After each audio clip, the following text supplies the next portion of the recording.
Nah, ditambah lagi dengan kebijakan yang sekarang tuh. Betul. Nah, itu saya makin setuju lagi dengan kebijakan Kang Deddy yang notabene anak yang nakal atau anak yang sering main gadget itu masuk sekolah militer. Kenapa? Logikanya Kang Deddy sebenarnya secara, kalau menurut saya sudut pandang saya, secara tidak langsung dia mengarahkan daripada lu berantem, tawuran, jadinya bonyok dan lain-lain, mending fisik lu gua latih di militer.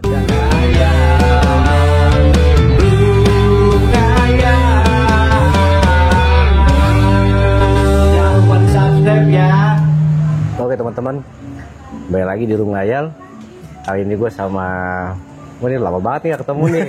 Aco nih, Bung Aco. Apa kabar, Cok? Apa kabar? Kak Abi sehat. Dulu pernah bareng kerja, sekarang kita udah pisah nih. Iya, dulu kita pernah sempat satu kantor. Cuman ya mungkin ada perubahan ya, Kak. Perubahan struktur, akhirnya kita misah masing-masing. Generasi berbeda nih. Beda. Generasi milenial. Gue milenial. Nah, kan lagi ini nih, lagi sedang viral nih kan. Kebetulan kita emang tinggal di Jawa Barat kan. Nah, itu gubernur kita tuh. Siap. Kang Deddy Mulyadi. Oke, Kang Deddy. Dia banyak banget tuh bikin kebijakan-kebijakan, kadang-kadang kontroversial juga kebijakannya. Kalau menurut lu gimana tuh? Kalau menurut gua ya, kebijakan Kang Deddy ya, sebenarnya bagus. Kalau buat gua orang yang setuju dengan kebijakannya Kang Deddy. Contoh dari beberapa kasus, yang satu dari anak yang katanya, prom night untuk SMA wisuda dihilangkan. Oke. Nah, gue setuju tuh, Mbak Kak. Kenapa? Satu, karena kalau banyak di media yang bilang kan, komen-komen di media sosial juga kan, nggak semua anak mampu, ya kan? Jadi takutnya memberatkan keluarga-keluarga atau anak-anak yang tidak mampu, kasihan orang tuanya, ya kan? Yang kedua, ya kan? Kalau memang notabene wisuda itu, sebenarnya sih ada benernya juga si Aura. Karena kan gini, nggak semua. Aura tuh ya. Namanya kan aura cinta kan? Cinta aura apa aura cinta tuh? Iya, dia kritik kan? Dia kritik. Bagus itu dia. Dia berani. Secara speak up. Speak up, betul. Dia tidak mengerti tentang topik konsep. Dan satu lagi, Pak Deddy Mulyadi kan. Betul. Satu lagi, cara dia speak up ke orang yang lebih tua, attitude-nya kurang, betul. Kak. Nah, itu yang membuat jadi kontroversinya kan di media sosial. Yang gue bingung gini, Cok. Sorry gue potong. Boleh. Itu orang tuanya kenapa nggak kasih disclaimer dulu ya, atau seenggaknya penjelasan lah bahwa memang kita udah 20 tahun ini menempatkan tempat yang salah gitu kan. Betul.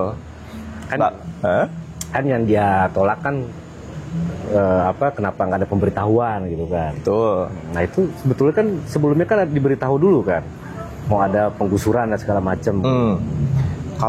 Kalau yang itu, kalau untuk penggusuran tempat dia tinggal dan lain-lain, kayaknya gue kurang paham juga ya dari konteks itu. Karena gue dari sudut pandangnya si anak tersebut adalah dia kayak ngerasa kita ini kan sebenarnya, gue juga setuju dengan dia. Karena gini, dari kita sekolah, dari mungkin playground, TK, SD, SMP, SMA sampai kuliah, memang masa yang berkesan itu adalah masa-masa SMA. Wisuda. Zaman gue juga bukan wisuda sih, hanya perpisahan gitu, bukan wisuda. Kalau zaman lu ya? Zaman gue malah beda lagi. Gue gak ada wisuda atau 90-an. Udah gitu. Selesai. Jadi coret-coretan udah selesai. Iya. Kayak ada euforia, cuman gak yang membebankan harus keluar uang. Buat sewa gedung, sewa kan ini ya kan. Semua orang punya uang, orang tuanya. Betul. Kan? Apalagi kan sekolahannya sekolah negeri ya. Betul. Yang otomatis pasti orang yang sekolah di situ pun orang tuanya memang sengaja untuk mengurangi kos di situ kan. Betul. Kecuali memang sekolahan di swasta gitu kan. Betul. Terus kenapa dia malah pengen ada wisuda gitu. Iya, itu. Sebenarnya mungkin bagus juga buat kenang-kenangan, karena nggak semua orang juga pada saat lulus SMA ya kan, atau lulus wisuda pada saat di jenjang tersebut, itu banyak yang bisa melanjutkan jenjang berikutnya kuliah kan. Hanya saja kita harus melihat juga polemik yang sekarang kan. Nggak semua orang tua tuh mampu. Karena kalau kita tekankan diwajibkan, artinya itu ada kos yang keluar. Betul. Ya kan? Jadi nanti orang tua itu, mungkin orang tuanya si Aura ini nggak masalah, tapi kan ke depannya apakah nggak sayang kalau uangnya dimanfaatkan kalau yang masalah. Sebenarnya masalah dia. Kalau menurut gue ya masalah. Cuman karena mereka memaksakan. Sebenarnya uang sejuta, gue yakin mereka juga sulit. Betul. Dengan pekerjaan orang tuanya ya kan. Betul. Mau memaksakan memberikan kasih sayang yang salah menurut gue. Iya, salah lah pengarahannya gitu. Harusnya diberikan sedikit arahan lah. Maksudnya boleh kayak ada kenang-kenangan euforia perpisahan, tapi dalam bentuk yang lain yang tidak membebankan. Ya contoh mungkin zamannya Kak Abi ya coret-coretan, zaman saya juga coret-coretan, cuman sekedar perpisahan yang bukan memakan biaya banyak gitu. Ada sih seremoni ya? Seremoni ada sih, tapi di sekolahan doang, Cok. Di sekolahan betul. Aja. Ya kita saling salam-salaman lah sama teman-teman yang lain. Foto bareng dengan guru-guru, gitu kepala juga. Sekolah ya kan. Cuman kan yang ditekankan keluar dari sekolah. Betul. Wisata apa namanya?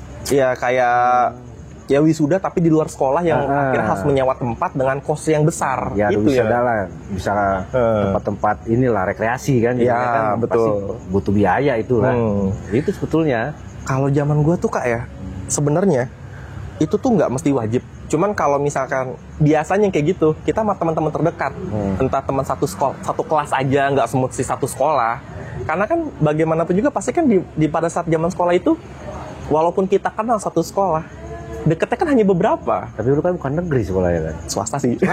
Swasta sih. Ya kalau swasta ya lah. Karena memang orang tuanya pun mungkin menengah ke atas gitu kan. Memang tidak terbebani lah untuk acara-acara seperti itu kan. Ya bisa aja mungkin mampu lah memaksakan diri untuk mampu ya. Tapi kan banyak ini sebenarnya yang keluhan-keluhan di media sosial juga gue lihat banyak ibu-ibu yang mengeluh. Betul. Dikarenakan ada pungutan biaya lah maksudnya untuk biaya untuk acara wisuda tersebut. Gitu kan. Karena kalau 80% orangnya keberatan, terus yang 20% orang setuju, mendingan dikalahkan yang 20% menurut gua kayak gitu kan. Setuju, makanya kebijakan dari Pak Deddy itu tuh saya secara gas besar tuh kayak ya ini bagus sih. Karena ujung-ujungnya ya sebetulnya kita mengenangnya pun bukan saat kita perpisahan kok. Pada saat momen sekolah di situ ya kan. Entah nyontek bareng, kerja sama atau apa, cabut bareng, makan di luar. Kita nggak ngerti kan. Itu kan momennya itu yang diingat ya kan. Bukan yang pada saat euforia wisudanya, bukan. Jadi momen pada saat sekolah itu sebenarnya. Ya sebenarnya sih makanya kan harusnya sih generasi sekarang lebih bijak mengkaji lagi gitu. Ya ada positif negatif, cuman sih kalau mengkaji dengan kebijakan yang sekarang itu udah bagus kok Pak Deddy. Jadi untuk tidak memberatkan salah satu pihak, bukan salah satu pihak, maka banyak pihak seperti orang tua ya. Banyak pada setuju kok itu. Banyak pada setuju. Nah ditambah lagi dengan kebijakan yang sekarang tuh. Betul. Nah itu saya makin setuju lagi dengan kebijakan Kang Deddy yang notabene anak yang nakal atau anak yang sering main gadget itu masuk sekolah militer. Kenapa? Logikanya Kang Deddy sebenarnya kalau menurut saya sudut pandang saya secara tidak langsung dia mengarahkan daripada lu berantem tawuran jadinya bonyok dan lain-lain, mending fisik lu gua latih di militer. Dan gue setuju Cok, pilih untuk sekolah militer ya untuk mendidik sebenarnya, pelatihan mendidik karakter lah. Karena kan sekolahan karakter itu tersendiri biasanya ya. Betul. Gue juga pernah bikin konten masalah bahas tentang soal karakter. Tapi di sekolahan-sekolahan seperti negeri atau swasta pun nggak ada mata pelajaran karakter kan. Yang ada kan terpisah sekolahan karakter tuh yang gue tahu tuh. Iya. Gitu kan. Lebih ke tata krama kali kayak. Temen-temen gue tahun 90-an kan lebih keras lagi sebetulnya tuh. Betul. Karena nggak ada media di tahun 90-an. Nggak ada tuh secara visual dipublikasikan ke masyarakat kan, tawuran dan lain sebagainya. Dulu gue sama, lebih serem tawurannya. Nah betul. Teman-teman yang terjaring akhirnya ketangkap polisi lah gitu kan waktu tawuran, itu keluarnya itu malah nggak bener, malah tambah parah mereka. Dan gue suka statement Pak Deddy Mulyadi, kenapa dia pilih itu, dikarenakan Pak Deddy Mulyadi bilang kalau misalkan ditangkap ke polisi, malah bukan makin bener anak-anak. Tapi kalau ditaruh dididik di sekolah militer, mereka lebih disiplin. Betul, kedisiplinan itu. Realitanya bener mereka disiplin. Betul. Nah berarti yang ngedoktrin zaman gua itu zamannya Kak Abi. Iya. Dan gue sebenarnya kenapa nggak ada Deddy Mulyadi zaman dulu ya. Kalau enggak kan gue juga nggak bakalan kena masalah tawuran juga gitu. Mungkin Kang Deddy waktu itu masih kuliah kali ya. belum jadi petinggi. Aduh. Karena bener, mereka yang dulunya biasa-biasa aja malah makin berani. Pada saat itu ya teman-teman gue yang kena ketangkep lah gitu pada zaman sekolah SMA gitu, SMP dan SMA. Karena tahun 90-an tuh Cok, ya banyak lah sekolah-sekolah kan memang seperti itu, bolos, tawuran segala macem, dan tidak ada yang mempunyai konsep seperti ini gitu. Alhamdulillah sih menurut gue tuh suatu gebrakan bagus sih menurut gue. Bagus Kak. Lagi juga sekarang bisa dikategorikan zaman gue itu kan zaman milenial ya, zaman transisi. Betul. Contoh transisi dari mata pelajaran catur bulan ke semester, terus dari transisi lagi. Waktu itu gue sempat zaman kuliah, waktu zaman ospek dan ospek ditiadakan. Nah itu masih masa transisi tuh, zaman gue. Pernah ada kasus itu ya. Sampai akhirnya ospek itu ditiadakan. Nah itu kan zaman transisi kan zaman gue kan. Gue ngalamin tuh ospek cuma. Itu dia. Jadi kalau dengan kayak misalkan nih, walaupun gue masa transisi yang angkatan pertama yang nggak mengalami ospek, tapi senior gue kan yang udah mengalami ospek kan. Kadang-kadang ospeknya terselubung tanpa dipengetahui pihak universitas lah. Tapi gue justru mungkin ya pada saat awal gue berpikir anjir kok begini banget, kok keras banget gitu kan, apalagi kan gue jurusan teknik kan, jadi otomatis senior gue tuh kayak lu mesti begini. Doktrinannya begitulah, ya, diktator lah, teknik lah, paham gue. Diktator lah, kan laki soalnya kan. Iya, udah tuh kayak anak STM mau tawuran lah, walaupun memang didikannya nggak bakal tawuran sih, lebih tepatnya kayak lu nggak boleh begini, ya siap gitu kan, nggak boleh ngomong enggak kan. Tapi pada akhirnya setelah gue lulus kuliah dan di dunia kerja, gue kayak ngerasa, oh ternyata dari dulu itu yang gue rasain itulah membentuk mental, supaya mental kita tuh jangan terlalu lembek gitu loh. Karena kan yang gue lihat zaman sekarang nih, maaf ya, saya nggak mendiskriminasi, generasi ini dan generasi ini. Cuman kalau yang saya lihat generasi yang sekarang, ya bisa kategorikan generasi Gen Z lah ya. Dia itu kayak dikit-dikit kayak di dunia kerja nih, teman satu kantor, dibentak dikit, ada pressure dikit, down, katanya aduh gue mesti liburan nih, mental health bla bla bla. Gue bilang aduh lu coba kuliah di angkatan gue, lu puyeng pala lu mau pecah. Kalau kita kan, gue sendiri kalau ada tekanan itu biasa kita pendem nih, mau nggak mau kita butuh nih, berarti kita kerjain kan, karena kita berpikir logis. Dengan kata lain gini, gue belum dapat pengganti kerja, gue nggak mau mengambil salah langkah. Nah tapi kalau Gen Z yang sekarang, anak-anak zaman sekarang lah, bukan Gen Z lah, dia berani untuk kayak gue mau ambil langkah dan berani speak up. Nah positifnya seperti itu, tapi negatifnya dia nggak berpikir jangka panjang kalau sebenarnya sekarang teknologi itu canggih, ya kan? Dunia pekerjaan tuh kayak banyak tenaga manusia yang digantikan oleh robot. Sedangkan setiap tahunnya itu kan perguruan tinggi mengeluarkan banyak banget mahasiswa. Betul. Mau jadi apa gitu loh? Kalau kita nggak kuat-kuat banget, susah untuk bersaing. Mungkin banyak faktor ya. Ada plus minus ya. Sekarang teknologi itu ada plus minus. Betul. Cuman kalau pandangan gue nih coy ya, kadang mungkin gak semua sih, cuman mayoritas sih kalau lihat. Karena media ini kan bisa menghasilkan uang kadang kan. Betul. Media macam-macam lah. Teknologi juga gampang lah, yang mudah. Nah akhirnya beda sama anak generasi sebelumnya. Generasi sebelumnya kan membuat suatu karya, kreativitas dengan susah payah tuh biasanya tuh, menciptakan segala sesuatu lah untuk menjadi hasil prestasi dia, akhirnya menghasilkan uang. Nah karena dengan banyak orang yang mudahnya mempunyai hoki pencapaian lah prestasinya, nah mereka jadinya pengen yang lebih mudah. Mereka pengen mendapatkan hasil tapi dengan cara yang lebih mudah. Contoh gini aja, ya contohnya ya kebetulan kan lu tahu sendiri kan, gue kerja dari dulu dapetnya di HRD mulu nih. Dan sebenarnya pengen juga di dunia yang lain gitu kan. Nah rata-rata nih generasi Gen Z nih, dia tahu, padahal dia tahu gitu, potensinya atau keahliannya belum ada gitu, atau bahkan bisa dikatakan fresh graduate lah.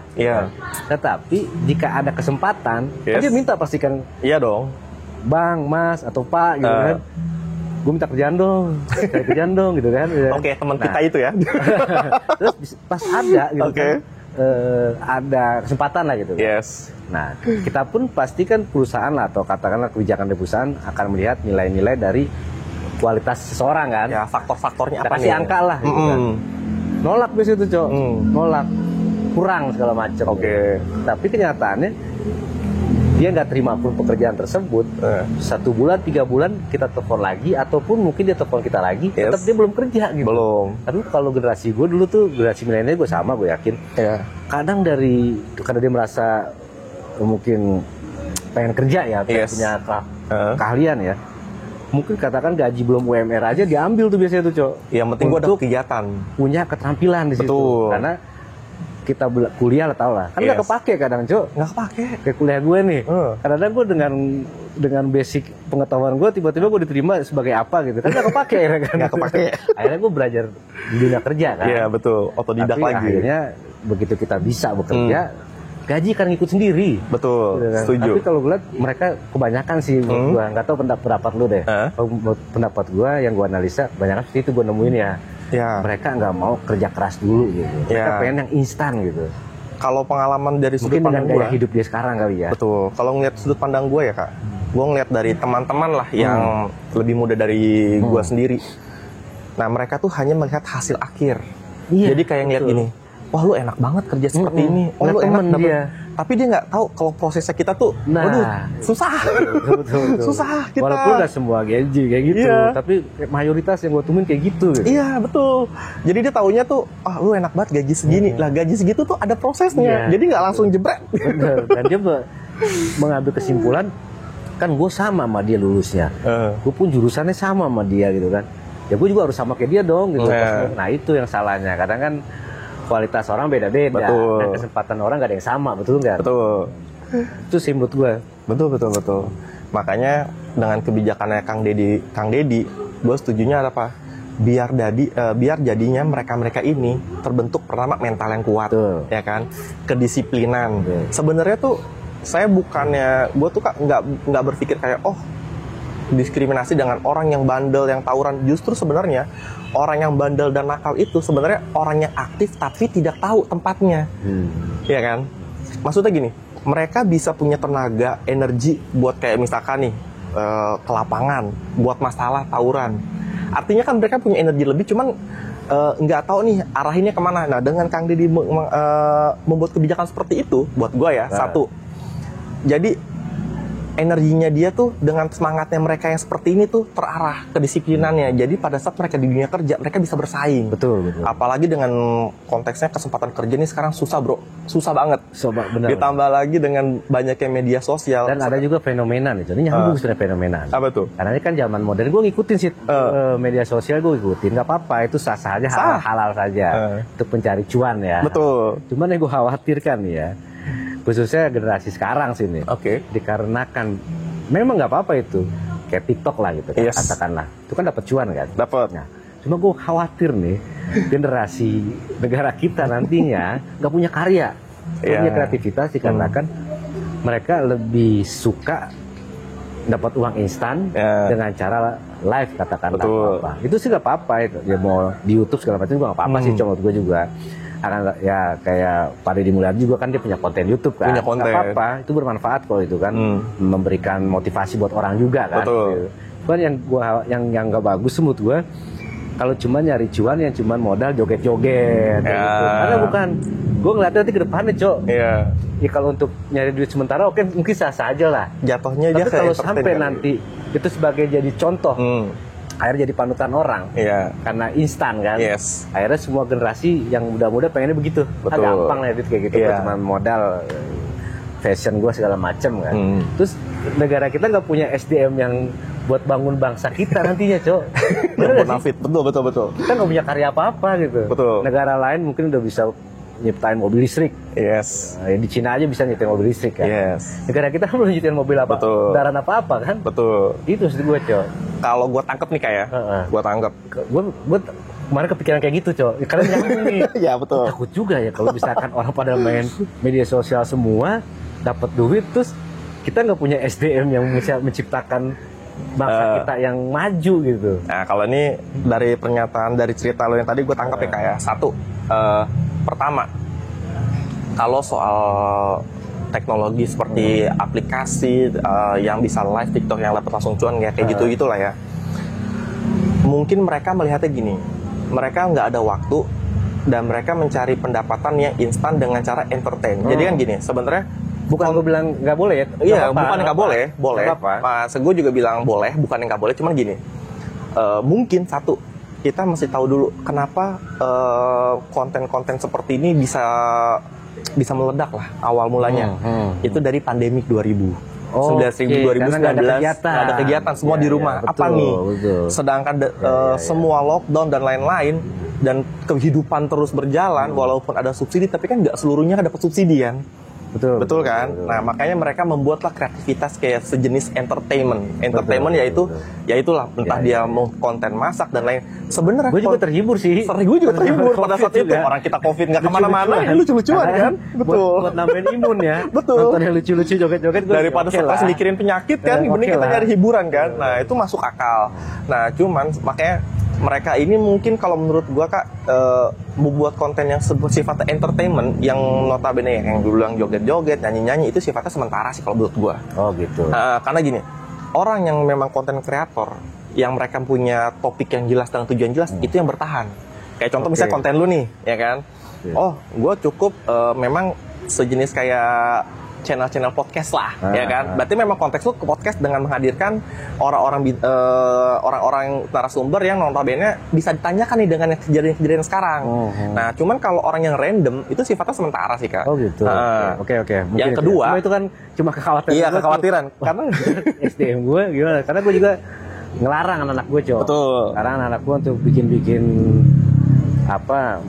walaupun dia udah punya handphone ya, maksudnya gue larang untuk TikTok segala macam. Takutnya kan akhirnya dia terjun ke situ ya. Iya. Bukan berarti nggak boleh kenal teknologi, bukan. Iya. Jangan sampai itu menjadi fokus ke situ. Jangan. Kalau buat cuman hiburan nggak ada masalah. Tapi tetap dia punya kualitas hidup untuk bangsanya lah, untuk bangsa negara kita lah. Minimal ya punya suatu karya lah gitu. Tapi walaupun misalnya kayak lu di teknik. Ya kan punya kalian teknik, terus kerja juga bisa di teknik industri atau apa segala macam. Itu kan maksudnya negara jadi kuat gitu, maksud gua perekonomiannya. Ya, gitu. fun fact aja ya. Masalah media kan itu buat pribadi. Yang didapat pasti juga dimakan sendiri kan. Betul. Tapi kalau kita kerja kan membangun suatu perekonomian bangsa, Cok. Betul. Kayak gue kerja nih misalkan, gue ngebangun perekonomian bangsa kan. Gitu kan. Gue sih itu sih.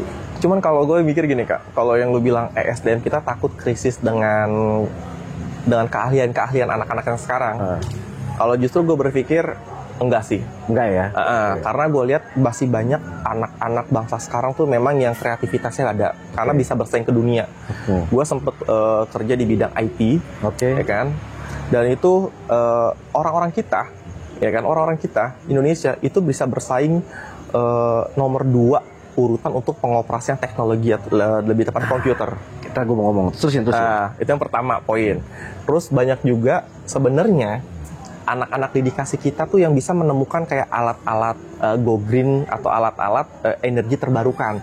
Hanya saja mereka itu tidak mendapatkan support dari negara itu, lah. Maksud gua. Nah, makanya fungsinya itu. Makanya kan makanya kenapa fungsinya media ini supaya berita-berita yang bagusnya anak-anak atau bibit-bibit yang terpendam ini bisa muncul, bisa diapresiasi. Sebenarnya gue juga awalnya planning gue ke situ, Cok. Makanya kalau gue kerja, gue bukan ngebuang waktu sih. Apa gue bikin konten gitu kan. Karena gue dulu pengen tujuan tuh dari kelas paling bawah banget nih profesi orang sampai kelas paling atas, gue pengen jadi narasumber, Cok. Cuma kan itu kan tentu gue nggak munafik ya. Gue harus punya benefit dulu dong. Iya dong, karena pasti. gue manggil narasumber kan gue harus bayar gitu kan. Jadi teman-teman, bukan gue nggak mau sekarang gue lakuin, karena kan mau nggak mau kan kita mengundang orang harus kita fasilitasi. Ya. Tapi itu cita-cita gue kayak gitu, Cok. Ya minimal kopi makan doain lah. Amin. Kayak gitu. Jadi biar orang tahu dari kelas bawah banget dia bisa survive, hidupi anaknya dengan gaji dia yang paling kecil, beberapa kecil, sampai profesi dia paling atas. Betul. Karena kan orang juga profesi tinggi pun nggak mungkin langsung tinggi kan. Ada prosesnya. Biar orang tahu juga gimana cara dia proses hidup dia bisa sampai ke level yang atas. Betul. Terus yang tadi ngomongan itu cakep banget, karena kadang-kadang memang yang gue bingung nih ya, gue juga pernah ada temen juga tuh yang sekolah di Jerman nih, Cok. Kadang-kadang kenapa di negara lain justru bangsa kita yang punya kreativitas atau punya pengetahuan cerdas lah ya, cerdas lah, lebih gampang simpel, diakui sama negara lain dan dipakai, dimanfaatkan. Tapi kenapa jika dia balik lagi ke Indonesia seperti dia tidak berkualitas gitu. Gitu yang gue pengen tanya sama lu tadi tuh. Sebenarnya balik lagi omongan itu. Iya. Itu banget deh. Kalau gue sih mikirnya gini Kak. Ya contoh, ya banyak lah contohnya lah. Iya banyak lah, banyak banget.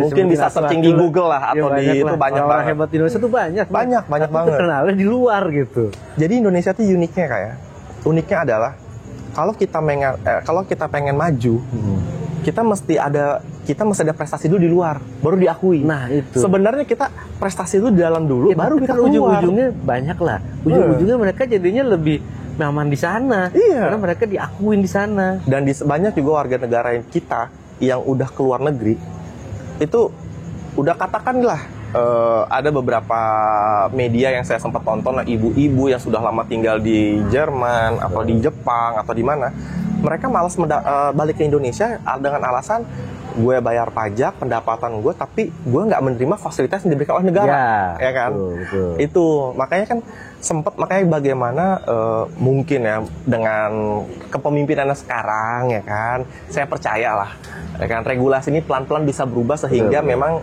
warga negara kita NKRI ini bisa menikmati fasilitas tersebut, ya kan? Nah gitu. ini gue nih, gue nggak tahu nih bener apa enggak nih Cok. Karena kan yang ngomong kan secara langsung nih ke gue ya. Memang orang Belanda nih, Belanda, dan dia ada di Indonesia, tapi dia belum memutuskan menjadi warga negara kita nih. Gue kan penasaran nih kenapa gitu kan.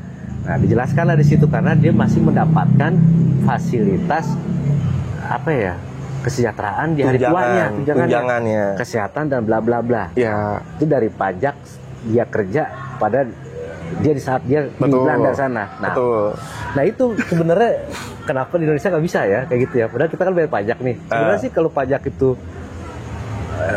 ada kenaikan sekian persen lah, tapi ada fasilitas kesehatan seperti itu, gue yakin masyarakat juga seneng. Yang bisa kita rasakan lah ya. Rasakan. Dan ya, itu bukan, dan itu fasilitas kesehatan itu bisa dia beli ke ini Cok. Kalau kita kan misalkan, ya lo tahu sendiri lah kalau misalkan pakai asuransi pemerintah ya, gue usah sebutin kan fasilitasnya nggak bagus kan, obat-obatannya misalkan ada ini level-levelnya lah ya. Yang mereka kan kalau mereka seperti fasilitas kita berobat umum, ya obat-obatannya pun bagus. Gitu. Makanya mereka ada satu orang lah tetap warga negara sana, tapi tinggal di sini Cok, karena nikah orang sini Cok. Kalau saya sih kebalik. Kalau lu maksud gue tuh itu bener apa enggak tuh? Karena gue belum tahu tuh itu bener apa kagak sih sebenarnya. Bener itu. Karena kebetulan gue punya om gue ini sebenarnya gue nggak tahu ya. Justru gue sendiri om gue ini gue nggak tahu kewarganegaraan dia apa. Nah karena kalau bisa dibilang zaman dahulu zamannya dia itu diperbolehkan untuk dua kewarganegaraan. Nah, kenapa dia nggak melepas yang sana? Karena dia masih mendapat tunjangan itu walaupun tinggal di Indonesia. Nah, dengan kata lain, dapat tunjangan di sana dengan hidup di Indonesia, artinya dapat penghasilan di sana, biaya hidupnya murah di Indonesia. Iya betul ya. Itu uang jawabannya itu. Uang sana ya. Iya. Kan besar lah. Jawabannya itu, ya kan? Iya. Sekarang kita kan juga manusiawi lah, ya kan? Kita berpikir gini, untuk tinggal di Indonesia dengan penghasilan yang sekarang sebenarnya. Misalkan katakanlah UMR 5 juta. Itu sebenarnya cukup. Yang mahal itu gaya hidup. Betul. Iya kan? Nah, kalau kita memang ya lurus-lurus aja gaya hidup kita bisa kita kontrol, gua rasa cukup kok. Nah, walaupun memang kategori dibanding dengan beberapa negara lain, kita tertinggal jauh lah. Tapi kan dengan biaya hidup itu mesti apple to apple. Mereka pendapatan segitu dengan biaya hidup di sana ya masuk. Ya salahnya kita kalau kita mempersamakan kayak pendapatan kita tinggal di sana, jauh kita bakal udah nggak bisa hidup kita, ya kan. Tapi dengan pendapatan kita yang sekarang kita tinggal di Indonesia sebenarnya bisa hidup, cuman gaya hidup, lifestyle-nya aja nih, ya kan. Itu kalau menurut gua Kak. Nyambung nih, sebenarnya nyambung nih teman-teman ya, nyambung dengan awal pembicaraan tadi, nyambung sebetulnya. Bukan kita melebar akhirnya kemana-mana, bukan. Ya. Karena ini sebetulnya intinya kan karakter, kedisiplinan. Nah, kenapa awalnya Aco nih, Bang Aco ini kan? Ini Dede. Panggilannya dong Aco nih, karena orang Makassar. Dede. Namanya bukan Aco kan. Pak Deddy Mulyadi membangun karakter anak-anak di Jawa Barat sih. Ya. Khususnya dia ya. Sekolah militer karena kan menurut gue penting, Cok. Penting. Karena kan gue pernah ada konten juga tuh, Cok. Cuman gue itu sendirian gue ngomong. Oke. Gue juga perlu orang lain untuk menilai pendapat gue. Oke. Kalau menurut gue ya, dan ini gue nggak ngomongin masalah agama nih, maaf ya, gue disclaimer dulu nih. Tapi kebanyakan, termasuk orang tua gue dulu, atau mungkin pasangan gue, istri gue juga, sama aja. Jika anak gue tuh hafal segala sesuatu lah, entah hafal dari pengetahuan agama dan lain-lain sebagainya, itu kan lebih bangga biasanya. Ya. Tetapi gue pengennya sebetulnya mau sekolah negeri atau sekolah swasta atau tetap pengetahuan atau hafalan penting. Tapi ditekankan juga sekian persen, difokuskan ada pendidikan karakter di sini. Iya, betul. Karena kan lu tahu sendiri, ngebangun orang tuh sebenarnya dari kecil. Betul. Nggak bisa kita, nanti gue udah gede dia sadar sendiri. Oh, nggak bisa. Nggak bisa menurut gue. Pondasi itu dari kecil. Dari kecil, betul, setuju. Kayak gue setuju dengan pendapat lo ini, Kak, ya. Karena gue berpikir gini, kalau kita dari kecil, justru background, ini kita juga nggak disclaimer juga, gue nggak ngomong soal ras atau agama. Enggak. Jadi gue berpikir gini, apapun agama kita, sebenarnya pada saat kita kecil, memang bagusnya tuh kita diajari dengan keyakinan. Betul. Jadi dipupuk dulu tuh keyakinan kita tuh ya kan, dari berbagai macam agama. Ya kalau kita agamanya Muslim ya Muslim, ya Protestan ya Protestan. Pengetahuan juga penting. Pengetahuan penting di dunia ini. Setidaknya kalau dari kecil kita tahu pondasi keimanan kita. Let's say, gue pribadi kayak gini, ternyata perjalanan hidup gue nih bisa dikategorikan, ya gue bukan orang yang benar juga lah, ya kan? Pasti kita manusia kan pasti ada salah lah ya. Nggak benar ya, kita, nggak benar.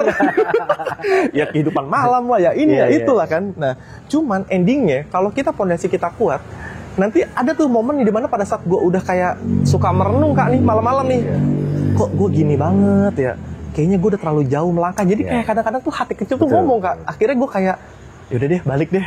Ya kan kayak balik lagi ke awal lah. Kayak misalnya kita ke jalan yang lurus. Ke jalan yang lurus lah. Ya kan, kita beribadah lah. Ya kan? Walaupun nanti tomat ya kan. Bentar tobat, bentar kumat. Betul. Karena apa coba?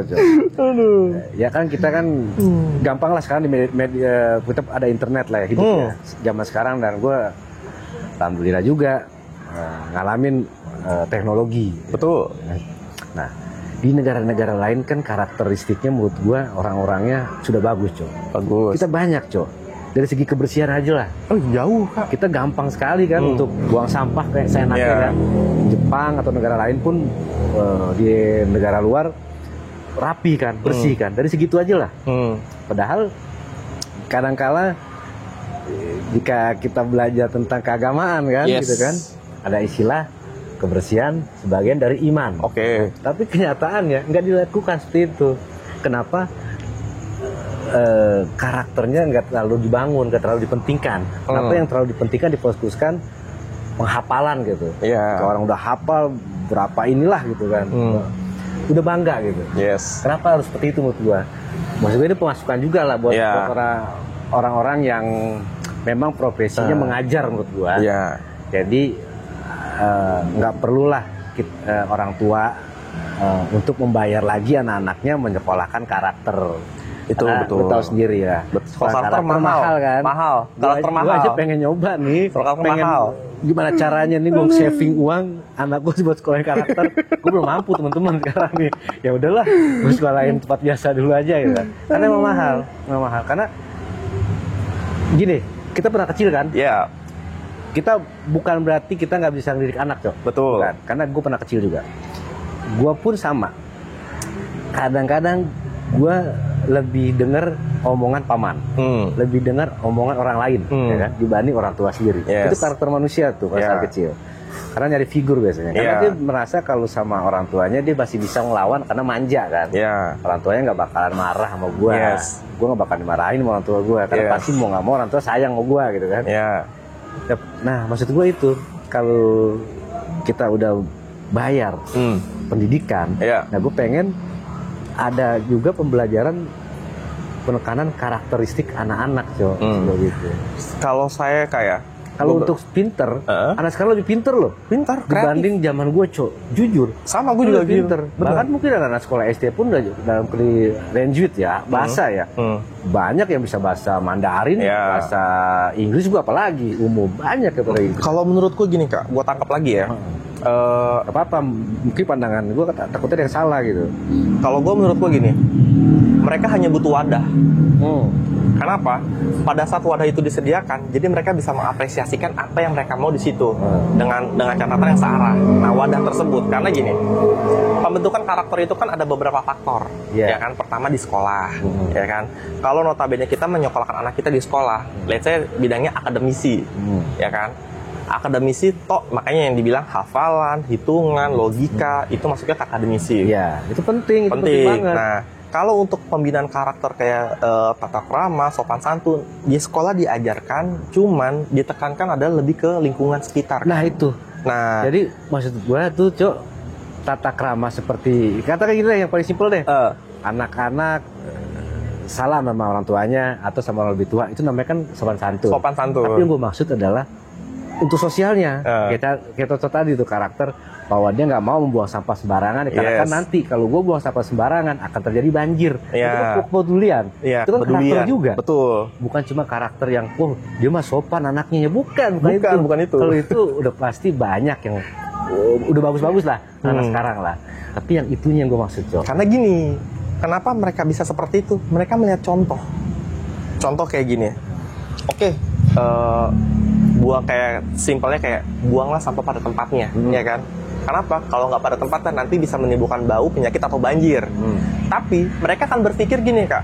Itu karena kenapa butuhnya penanaman dari kecil. Mungkin mereka pada saat mereka kecil, mereka melihat kayak kelakuan, banyak orang yang buang sampah sembarangan. Itu. Nah, itu yang susah dirubah. Kenapa? Memang pembinaan karakter itu mesti dari kecil. Itu yang pertama. Yang kedua, karena gini, kayak zaman gue ya, kita balik lagi ke contoh kasus yang lain.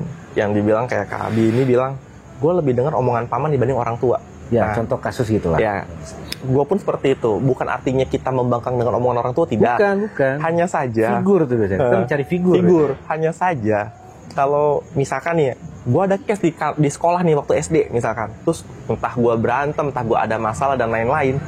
Di zaman gue, Kak, kalau ada kasus kayak gitu dipanggil, gue mau ngomong ke orang tua gue takut. Nah, yang ada gue dipukulin. Kalau zaman sekarang beda kan? Beda. Mereka dikit-dikit guru tekan dikit, kan ada kan contoh-contoh kasus kayak guru padahal dia mendidik. Ya maksudnya dia mungkin colek atau apalah, yang bilang cubit tapi cubit halus atau gimana. Dibilangnya KDR, dibilangnya kekerasan. Gue nggak setuju kayak gitu. Nah, dibilang kekerasan. Zaman saya, Kak, gue digituin, gue mau bilang ke orang tua gue, yang ada gue makin dipukul, gue nggak berani gue. Jadi itu malah bikin lemah anak-anak. Iya, itulah makanya terjadi. 90-an, termasuk milenial juga. Kenapa mereka mental agak kuat ya? Karena dididik nggak manja. Kalau sekarang kan nggak usah jauh-jauh, Cok, teman-teman. Nyata itu awal amin dah. Yes. Misalkan anak-anak lah, wajar lah. Mungkin ada salah paham, main bola atau apa, berantem lah sama temennya nih. Oke. Luka kecil sebetulnya, nggak luka berat gitu kan. Iya. Tapi udah tuh melebar tuh di grup WhatsApp tuh. Gue akhirnya panggil lah gue segala macam. Dulu zaman kita, Jo, nggak ada. Itu dilerai di sekolahan aja udah cukup. Udah. Bener. Karena nggak terjadi masalah luka yang fatal, nggak ada gitu. Ya berantemnya anak kecil gimana sih gitu. Anak-anak dulu mentalnya lebih kuat menurut gua. Setuju. Nggak apa sih, berarti paling gampang nggak tukang ngadu lah. Nah itulah kenapa gua setuju dengan aturannya Kang Deddy. Iya. Jadi apa? Kuat mentalnya. Pertama kuat mental, kuat karakter dan disiplin. Tuh. Jadi ya gua nggak bisa menutup mata juga. Gua melihat banyak kejadian juga kayak di kehidupan sekarang ya. Kayak apa ya, mereka bekerja, mereka ada aktivitas, ya kan, ditekan dikit, ini dikit, langsung diviralkan. Nah, sebenarnya media itu, ya balik lagi positif dan negatif kan, bagaimana sudut pandangnya. Terkadang banyak video-video penggalan-penggalan yang artinya tuh menggiring opini yang salah. Nah, itu makanya gue karena kalau misalkan kayak nggak usah jauh-jauh deh, kayak nyokap gue. Nyokap gue kan orang dulu banget nih, sama lah kayak nyokap lu juga kayak kan. Nah, dia tuh baru ketemu teknologi tuh zaman-zaman sekarang, dia baru bisa update, dia baru bisa nonton kayak video-video atau berita-berita.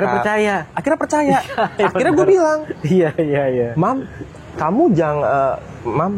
kamu jangan terlalu menekan informasi-informasi di media dengan bulat-bulat, karena nggak semua informasi itu benar gitu kan. Karena dia bilang, kamu jangan kesini ya, kamu jangan makan ini ya, karena dilihat di media nih ada ini. Kadang-kadang kan itu kan cuma buatan-buatan supaya viral kan. Nah, itu yang harus dibatasi gitu. Nah, itu karakter bukan cuma tentang kesopanan. Yes. Jadi macam-macam tadi, termasuknya tadi nih. Jadi bijaksana menggunakan media sosial. Betul. Karena bukan apa-apa, coy. Itu dampaknya ngerusak mental generasi loh. Ya. Bener loh. Betul. Dampaknya panjang sebetulnya. Ya itulah positif negatifnya media ya kak ya.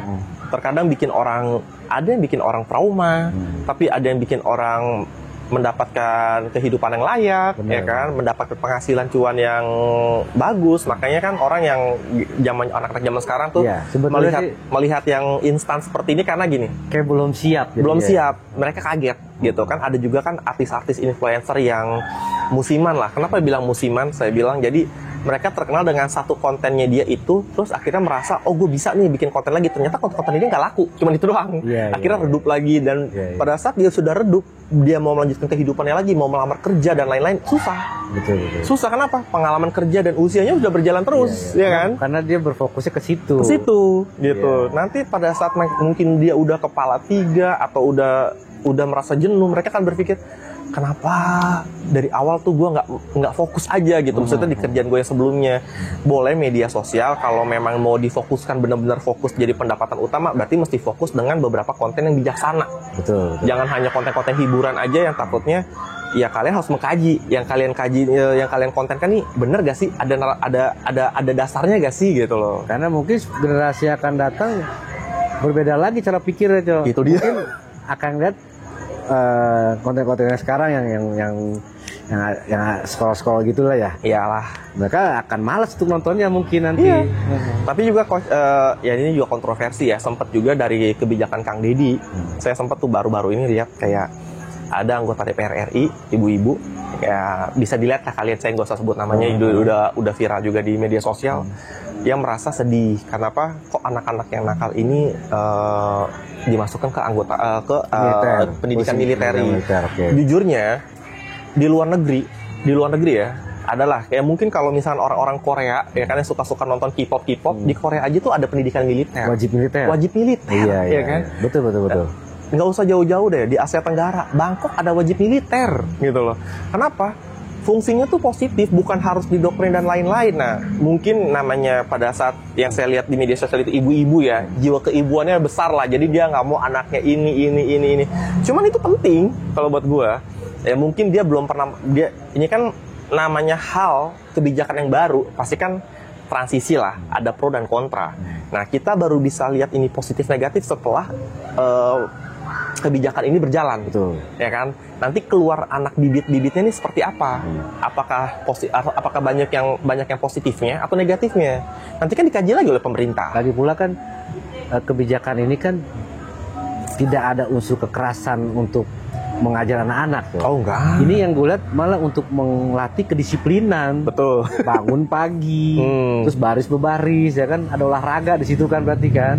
Jadi nggak seharinya mereka tuh main gadget. Bukan yang dia harus push up 100 kali kan, bukan seperti itu. Iya. Didik militernya. Atau kalau salah sedikit dipukul, ya enggak juga. Bukan seperti itu. Jadi orang mungkin berasumsi, wah militer, udah takut duluan cowok orang tua aja, bener nggak? Iya. Karena udah mikir, wah militer nih yang ngajar gitu. Anak gue bonyok nih. Justru. Gue ya kak, gue lebih setuju kalau misalnya zaman gue ada nih. Oh, gue seneng gue tuh, zaman gue dulu. Gue lebih baik dididik militer daripada senior gue sendiri. Kadang-kadang kalau senior kita sendiri, dia tuh ada ajang kayak, oh dulu gue waktu angkatan gue digini, jadi kan mereka ajang balas dendam dong. Betul. Ya kan? Jadi netralnya dia tuh nggak ada. Maksudnya kalau untuk tujuannya seperti ini ya udah seperti ini. Kalau misalkan anggota militer yang mengajar, artinya kan mereka tahu batasan. Betul. Beda. Emang kalau kita dididik buat perang beda cerita ya. Ini didiknya didik kedisiplinan bukan buat disiplin, bukan perang kan.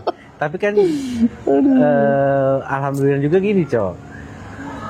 Katakanlah di antara 50 orang itu. Yes. Gue yakin entah 5 orang ataupun mungkin lebih pasti akan ada yang suka nanti masuk TNI, bener gak? Ada. Bisa terjadi. Ada. Karena kan ya kayak kita dulu lah waktu kecil kan, seneng kan kita kan punya badan bagus, terus tentara. Cita-citanya apa? Pengen jadi tentara gitu ya. Betul. Udah telanjur kan, kecemplung juga, udah didikan, ada pengalaman, udah langsung.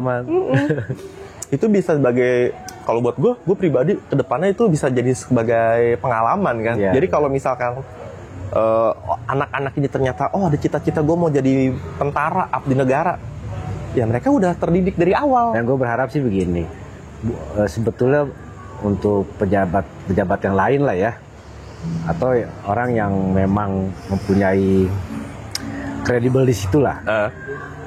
Dan ini bukan mencontoh sebetulnya. Kita mencontoh yang baik kan nggak apa-apa. Betul. Semoga saja sih menurut gue jangan cuma Kang Deddy doang. Ya. Di tempat-tempat lain ada kebijakan seperti itu juga, Cok. Jadi kalaupun cuma di Jawa Barat doang, ya nggak bagus juga kan. Masa Indonesia kan luas. Jadi pengennya gue sih berharap seluruh Indonesia lah kalau bikin seperti itu. Betul. Kalau sudut pandang gue gini, Kak, bisa jadi ini kan Jawa Barat nih, ya berarti dia pencetusnya nih, Kang Deddy. Nah, makanya kan yang saya lihat kan, hasilnya itu bisa kelihatan pada saat memang anak ini sudah melaksanakannya, ya kan, program ini sudah berjalan. Pada saat memang banyak nilai positif yang diambil, gue akan bisa yakin 100% daerah-daerah lain akan mencontoh. Mudah-mudahan, amin. Iya kan, daripada sekarang aktivitas yang mereka nggak ada wadahnya, kan kalau di situ ada wadahnya. Dibanding lu tawuran, lu punya energi lebih, mending udah lu olahraga bangun pagi, ya kan. Terus dibikin jadwal ini ya kan, bangun pagi olahraga, mandi, entah nimba, entah apa ya kan. Pasti kan ada susunan itinerary ya kan. Betul. Nggak seolah-olah kita datang ke militer, tidur di barak, bangun, lari pagi dan lain-lainnya, enggak. Memang ya kenapa tadi gue bilang semoga bisa seluruhnya, Coy ya. Karena gue pun ngalamin waktu remaja juga. Kalau cuma beberapa segelintir orang doang, segelintir anak aja, pada saat dia keluar kan kita khawatir juga. Balik lagi. Karena lingkungan mempengaruhi. Betul. Orang baik pun kalau kelamaan ada di lingkungan yang tidak baik, akan jadi tidak baik juga. Ya, setuju. Itu sekian persen lah itulah. Setuju. Karena nggak akan 100% dia bisa bertahan. Betul. Mungkin ada 3 orang, 1 orang masih bisa bertahan lah menjadi baik tetap gitu. Itu yang dikhawatirkan kayak gitu. Tapi kalau kebijakan tersebut menyeluruh, ya gue pasti yakin semua anak-anak bangsa akan menjadi lebih baik lagi karakternya. Setuju. Gitu. Tapi nggak apa-apa, dimulai dari satu daerah. Jawa Barat kan besar. Ya betul. Jawa Barat besar kan. Dimulai dari Jawa Barat dulu, nanti keluar hasilnya, kajiannya keluar, bisa dicontoh dengan daerah-daerah yang lain, ya, betul. Kan. Jadi dengan kata lain, ya nggak jauh beda lah. Paling ntar kalau menurut saya nih, ntar dari Jawa nih, nanti Pulau Jawa dulu, ke pulau mana, gitu. Jadi sih. Kita kasih apresiasi lah buat Pak Deddy, semoga tetap semangat memberikan kebijakan-kebijakan yang positif. Betul. Buat masyarakat ya. Dan saya setuju dengan kebijakannya bangsa. Kang Deddy lah. Mudah-mudahan dia juga walaupun dikenal dengan gubernur konten ya, tapi kontennya dia tuh konten-konten yang bisa memberikan contoh gitu. Ya nggak apa-apa dengan satu gubernur atau beberapa gubernur yang bisa memberikan contoh yang baik, itu kan salah satu bentuk apresiasi ke masyarakat.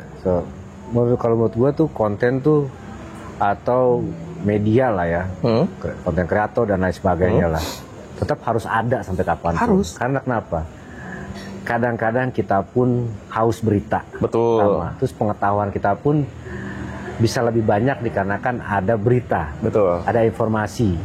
Yang penting informasinya itu ya lebih banyak kebermanfaatannya lah, hal positif. Nah, betul. Setuju. Kita kan kadang-kadang atau lagi gabut istilahnya kan, daripada kita cari berita yang tidak bermanfaat, pasti akan kita cari yang bermanfaat. Nah kalau ada konten-konten yang bermanfaat kan lebih bagus kan. Bagus. Daripada di Mulyadi, gue sering nonton juga itu masalahnya. Tapi sebelum kita tutup teman-teman, gue mau lanjutin sedikit tentang tadi itu karena baru sedikit tuh yang masalah aura. Apa sih namanya? Lupa gue. Aura cinta ya? Cinta aura atau aura cinta lah gitu.